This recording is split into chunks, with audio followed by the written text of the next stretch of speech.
A Saga do Prêmio Nobel. Versão e distribuição Sinapse. A Saga do Nobel é a história das grandes descobertas e das ideias do século XX. Einstein, Curie, Pavlov, Fleming e também Camus, Hemingway, Luther King e o Dr. Schweitzer já se tornaram lendas. No início do século XX, a mecânica quântica, nascida com Max Planck e Albert Einstein, revoluciona a física. Vários prêmios Nobel terão um importante papel na elaboração desta teoria, em especial o dinamarquês Niels Bohr e o alemão Werner Heisenberg. A teoria quântica. Na Europa, os anos 1890 são uma época de certezas. O mundo, marcado pelos transportes e pelas comunicações, praticamente esgotou seus mistérios. A locomotiva e o avião permitem ao homem dominar o espaço e a natureza, cujas leis ele enfim acredita conhecer. A descrição do mundo pela ciência parece estar sendo concluída. A matéria inerte é constituída de pedacinhos elementares, os átomos. A luz é uma onda que se propaga através do espaço. Lord Kelvin, um dos grandes físicos do século XIX, afirmava: A física forneceu uma descrição coerente e a priori completa do universo. No entanto, restam alguns pontos obscuros, alguns detalhes intrigantes que Lord Kelvin chama de duas nuvenzinhas escuras. Na tentativa de dissipar uma dessas nuvens, um físico alemão, Max Planck, vai desencadear um processo que fará desmoronar todo o edifício. O problema que o preocupa é o da luz emitida por um objeto quando ele é aquecido. A cor da luz emitida por este objeto varia com a temperatura. As teorias da época correspondem aos resultados experimentais com o infravermelho e a luz visível, mas elas preveem mais ultravioletas do que o observado. Em 1901, para eliminar esta contradição, Max Planck propõe um modelo em que a energia é emitida por porções sucessivas, por pacotes. Ele dá a esses pacotes o nome de quanta, e seu valor é calculado a partir de uma constante universal, logo chamada de constante de Planck.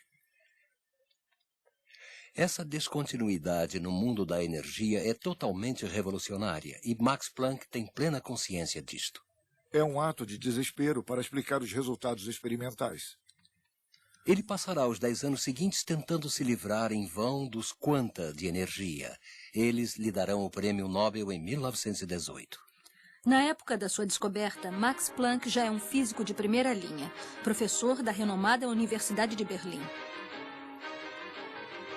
Porém, a maioria de seus colegas considera seus resultados um atalho matemático cômodo, sem significado profundo. Menos Albert Einstein. Ele acredita nos quanta de energia. No início dos anos 1900, ele é um simples funcionário do Departamento de Patentes de Berna. Nascido em uma família judia alemã, ele veio estudar na Suíça para fugir do sistema escolar prussiano, cuja rigidez e severa disciplina nunca suportou. Mesmo em Zurique, onde terminou com brilho seus estudos na escola politécnica, ninguém lhe ofereceu um cargo universitário. Muito independente e pouco social, Einstein sempre preferiu trabalhar e refletir sozinho. Ele gosta do seu trabalho no departamento de patentes, onde pode descobrir todo tipo de inventos, dos mais sérios aos mais extravagantes. Um trabalho que também lhe deixa tempo para refletir sobre o que realmente lhe interessa, as leis fundamentais do universo. Einstein acha Planck um tanto cauteloso. Ele sonha com um questionamento muito mais radical. Eu quero saber como Deus criou o universo. Não me interessa este ou aquele fenômeno, ou o espectro deste ou daquele elemento. Eu quero descobrir o que Deus pensa. O resto é detalhe. Sua atividade intelectual é tão abundante e produtiva que, em outubro de 1905, aos 26 anos, ele publica 3 artigos que revolucionam o mundo da física. Cada um deles poderia ter lhe valido um prêmio Nobel. Em um artigo, ele apresenta sua célebre teoria da relatividade. Em outro, inspirado na teoria dos quanta de Max Planck, ele explica o efeito fotoelétrico. Na época, a luz era considerada uma onda. Einstein partiu de uma experiência realizada pelo físico alemão Philipp Lenard, uma experiência que não se consegue explicar. Quando se projeta luz num alvo metálico, são liberados elétrons. Se a luz fosse uma onda, ao se diminuir a sua intensidade, os elétrons deveriam ser mais lentos. Porém, não é o que acontece. Os elétrons são liberados na mesma velocidade, só que em número menor. Einstein está convencido. A ideia dos quanta de energia poderia dar conta do fenômeno. Enquanto Planck, professor respeitável e respeitado, hesitava em questionar as teorias clássicas, Einstein nada tinha a perder. E se a luz fosse realmente constituída de partículas de quanta? Neste caso, estaria explicado. Ao diminuir a intensidade luminosa, diminui-se o número de partículas, mas não a sua energia. São liberados menos elétrons, mas a velocidade continua a mesma. Através de experiências mais precisas, a hipótese de Einstein será confirmada. A luz é de fato constituída de partículas chamadas fótons. É por esta descoberta que ele receberá o Prêmio Nobel em 1921, e não pela relatividade como se poderia pensar. Às vésperas da Primeira Guerra, as ideias de Einstein já se espalharam e começa-se a falar de relatividade e de quanta de energia nos laboratórios europeus. A outra novidade é a estrutura do átomo. Em 1908, Ernest Rutherford recebe o Prêmio Nobel de Química por sua descoberta do núcleo atômico. Ele concebeu um modelo planetário de átomo, no qual os elétrons giram em torno de um núcleo, como os planetas ao redor do Sol, mas seu modelo apresenta sérios problemas. Se os elétrons são partículas que possuem carga elétrica, deveriam emitir uma radiação quando girassem ao redor do núcleo, e assim perder energia e chocar-se rapidamente sobre o núcleo. Ou seja, segundo o modelo de Rutherford, a matéria deveria implodir sem cessar. Em 1912, Niels Bohr, um jovem dinamarquês, chega a Manchester para trabalhar no laboratório do célebre professor Rutherford. Ele vem de Copenhague, onde defendeu com mérito sua tese sobre a teoria eletrônica dos metais. Nascido em 1885, ele é filho de Christian Bohr, um conhecido professor universitário. Seus colegas o descrevem como um pálido e discreto rapaz, com sérias dificuldades para se expressar em inglês.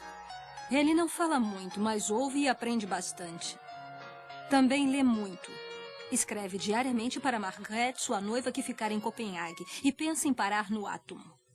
Para resolver as contradições do modelo atômico de Rutherford, ele tenta aplicar as ideias quânticas de Planck e Einstein, progredindo pouco a pouco. Ele escreve ao seu irmão Harald. Pode ser que eu tenha resolvido alguma coisa, que talvez corresponda a uma pequena parte da realidade. É o encontro com a espectroscopia que vai provocar o estalo. Bohr vai aperfeiçoar um modelo de átomo cuja finalidade é explicar por que cada elemento tem um espectro luminoso formado de raias luminosas características.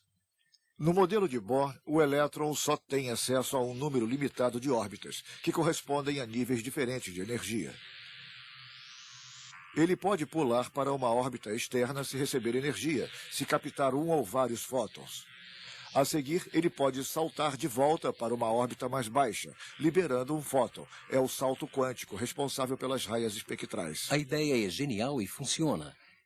Diversos dados que os físicos haviam descrito e guardado durante anos são retirados das estantes e assumem um novo sentido. Os físicos pensavam ter uma descrição coerente e quase completa do universo. A mecânica quântica veio abalar suas certezas.